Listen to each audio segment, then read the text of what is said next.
Tagad man ir svinīgs paziņojums, jo no šī brīža līdz pat 5. janvārim Tautas balss kopā ar veikalu tīklu Kā Rauta rīko pašas skaistākās, graznākās, interesantākās un burvīgākās Ziemassvētku eglītes meklējumus. Tas nozīmē, skatītāji, ka jums ir jāņem rokā fotoaparāts, jānobildē sava smukā eglīte, kur atrodas vai pie mājas vai mājā, tāda smuka un izrotāta, jānofotografē un jāsūta uz adresi, tātad e-pasta adresī tautasbalss@lnt.lv, vai arī aploksnē ieliekam bildes un sūtām adresi. Mums ir Elijas iela 17, Rīga LV 1050, un jānorāda, ka eglīšu skaistumu konkursam.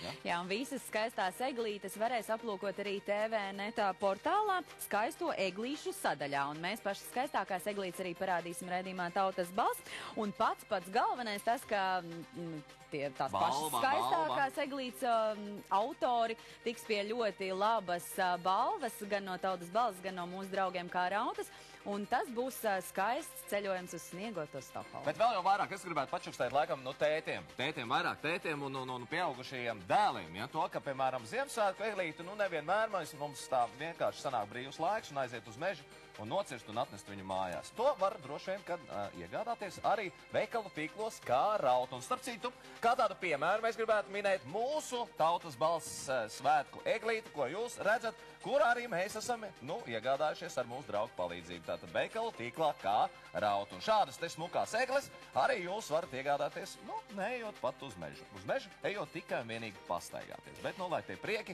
un dekorēšana paliek, tad mājās. Jā, bet ja galīgi pašiem negribas izdomāt tos skaistos eglīšu rotājumus, tad arī tos var iegādāties pie mūsu draugiem Kā Rautas veikalos. Tur dažādi un skaisti rotājumi. Protams, atcerieties, tātad izrotājiet savu eglīti skaistu un noteikti sūtiet mūsu bildes, mēs noteikti gaidīsim. Jā. Bet tagad gan noskaidro